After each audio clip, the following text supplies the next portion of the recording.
भीम और दुर्योधन के अंतिम गदा युद्ध के उपरांत दुर्योधन पीड़ा से कराहता हुआ अपनी अंतिम श्वास ही ले रहा था कि तभी श्री कृष्ण उसके पास पधारे। अभी उनमें बात आरंभ ही हुई थी कि दुर्योधन क्रोध में बोल उठा, कृष्ण, तुम ही सबसे निंदनीय और सबसे बड़े पापी हो। आखिर दुर्योधन को ऐसा कौन सा सत्य पता चला था कि मृत्यु के समीप बैठा दुर्योधन ऐसा बोल उठा। इस रोचक रहस्य को जानने के लिए इस वीडियो के अंत तक बने रहें। दुर्योधन के गदा युद्ध में अति घायल दुर्योधन से वीरगण वहां एकत्रित होकर उपरयुक्त बातें कह रहे थे। भगवान श्री कृष्ण ने जब देखा कि पुरुष सिंह, पांचाल और पांडव अयोग्य बातें कर रहे हैं, तब वे वहीं उन सबसे बोले, नरेश्वरों, मरे हुए शत्रु को पुनः मारना उचित नहीं है। तुम लोगों ने इस मंद बुद्धि दुर्योधन को बारंबार कठोर वचनों द्वारा घायल किया है। यह निर्लज पापी तो उसी समय मर चुका था जब लोभ में फंसा और पापियों को अपना सहायक बनाकर विदुर, द्रोणाचार्य, कृपाचार्य, भीष्म तथा सृंजों के बारंबार प्रार्थना करने पर भी इसने पांडवों को उनका पैतृक भाग नहीं दिया। यह नराधम अब किसी योग्य नहीं है, ना यह किसी का मित्र है और ना ही शत्रु। राजाओं, यह तो सूखे कांट के समान कठोर है। इसे कटु वचनों द्वारा अधिक झुकाने की चेष्टा करने से क्या लाभ। अब शीघ्र अपने रथों पर बैठो। श्री कृष्ण के मुख से ये आक्षेप युक्त वचन सुनकर दुर्योधन अमर्ष के वशीभूत होकर उठा और दोनों हाथ पृथ्वी पर टेक कर वहीं बैठ गया। तत्पश्चात उसने अपने कठोर वचनों द्वारा श्री कृष्ण को पीड़ा देना आरंभ किया। वह बोला, ओ कंस के दास के बेटे, मैं जो गदा युद्ध में अधर्म से मारा गया हूँ, इस कुकृत्य के कारण क्या तुम्हें लज्जा नहीं आती है? भीमसेन को मेरी जांघें तोड़ डालने का मिथ्या स्मरण दिलाते हुए तुमने अर्जुन से जो कुछ कहा था, क्या वह मुझे ज्ञात नहीं है? जो प्रतिदिन शूर वीरों का भारी संहार मचा रहे थे, उन पितामह भीष्म का तुमने शिखंडी को आगे रखकर वध कराया। दुर्मते, अश्वत्थामा के सदृश नाम वाले एक हाथी को मारकर तुम लोगों ने द्रोणाचार्य के हाथ से शस्त्र नीचे डलवा दिए थे। क्या वह मुझे ज्ञात नहीं है? इस नृशंस धृष्टद्युम्न ने पराक्रमी आचार्य को उस अवस्था में मार गिराया जिसे तुमने अपनी आंखों से देखा, किंतु मना नहीं किया। पांडुपुत्र अर्जुन के वध के लिए मांगी हुई इंद्र की शक्ति को तुमने घटोत्कच पर चलवा दिया। तुमसे बढ़कर महापापी कौन हो सकता है? बलवान भूरिश्रवा का हाथ कट गया था और वे आमरण अनशन का व्रत लेकर बैठे हुए थे। उस दशा में तुमसे ही प्रेरित होकर महामना सात्यकी ने उनका वध किया। कर्ण अर्जुन को जीतने की इच्छा से उत्तम पराक्रम कर रहा था। उस समय नागराज अश्वसेन की जो कर्ण के बाण के साथ अर्जुन के वध के लिए जा रहा था, तुमने अपने प्रयत्न से विफल कर दिया। फिर जब कर्ण के रथ का पहिया गड्ढे में गिर गया और वह उसे उठाने में व्यग्रता पूर्वक संलग्न हुआ, उस समय तुम लोगों ने मार गिराया।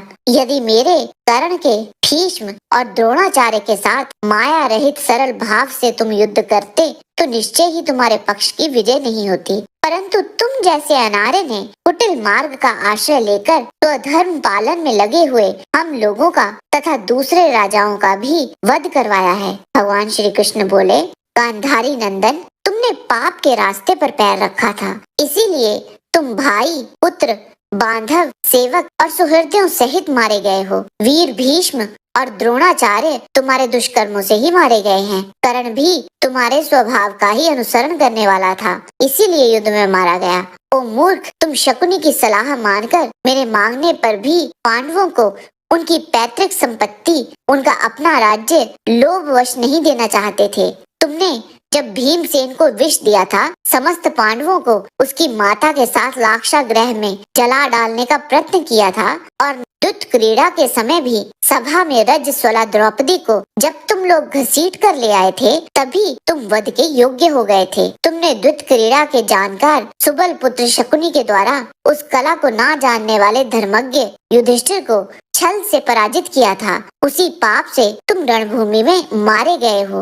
तुम्हारे ही अपराध से बहुत से योद्धाओं ने मिलकर युद्ध स्थल में जो अकेले बालक अभिमन्यु का वध किया था, इन्हीं सब कारणों से आज तुम भी रणभूमि में मारे गए हो। भीष्म पांडवों के अनर्थ की इच्छा रखकर समर भूमि में पराक्रम प्रकट कर रहे थे। उस समय अपने मित्रों के हित के लिए शिखंडी ने जो उनका वध किया था, वह कोई दोष या अपराध की बात नहीं थी। आचार्य द्रोण द्वारा तुम्हारा प्रिय करने की इच्छा से अपने धर्म को पीछे करके असाधु पुरुषों के मार्ग पर चल रहे थे, अतः युद्ध स्थल में धृष्टद्युम्न ने उनका वध किया है। वह कोई दोष या अपराध की बात नहीं है।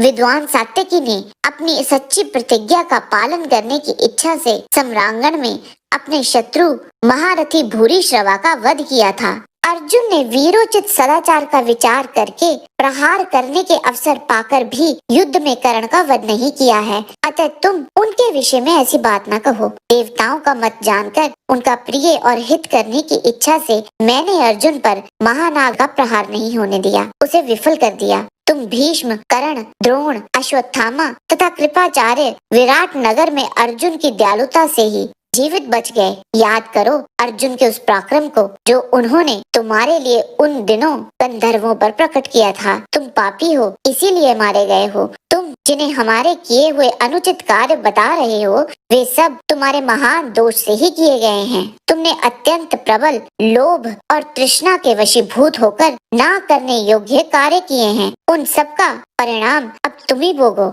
दुर्योधन ने कहा, मैंने विधि पूर्वक अध्ययन किया, दान दिए, समुद्रों सहित पृथ्वी का शासन किया और शत्रुओं के मस्तक पर पैर रखकर मैं खड़ा रहा। मेरे समान उत्तम अंत किसका हुआ है? अपने धर्म पर दृष्टि रखने वाले क्षत्रिय बंधुओं को जो अभीष्ट है, वही ये मृत्यु मुझे प्राप्त हुई है। अतः मुझसे अच्छा अंत तो किसका हुआ है जो दूसरे राजाओं के लिए दुर्लभ है।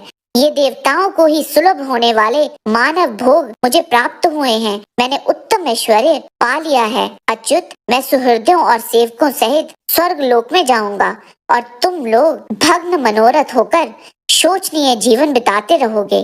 भीमसेन ने अपने पैर से जो मेरे सिर पर आघात किया है, इसके लिए मुझे कोई खेद नहीं है, क्योंकि अभी क्षण भर के बाद कौवे, कंक अथवा गिद्ध भी तो इस शरीर पर अपना पैर रखेंगे। और कुछ समय उपरांत दुर्योधन ने प्राण त्याग दिए। तदंतर भगवान श्री कृष्ण तथा अन्य लोग दुर्योधन को मारा गया देख हर्ष में भरकर अपने अपने शंख बजाने लगे।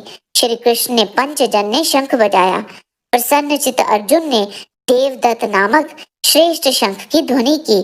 कुंती पुत्र राजा युधिष्ठिर ने अनंत विजय तथा भयंकर कर्म करने वाले भीमसेन ने पौंड्रक नामक महान शंख बजाया। जय श्री कृष्ण। आज के वीडियो में बस इतना ही।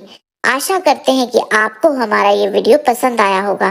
कृपया इसे लाइक और शेयर अवश्य करें। किसी भी प्रकार की त्रुटि के लिए आप सबसे क्षमा याचना करते हुए आपसे निवेदन है कि प्रेम पूर्वक परम पिता परमात्मा को मन में धारण करें और बोलें, वैदिक सनातन धर्म की सदा ही जय।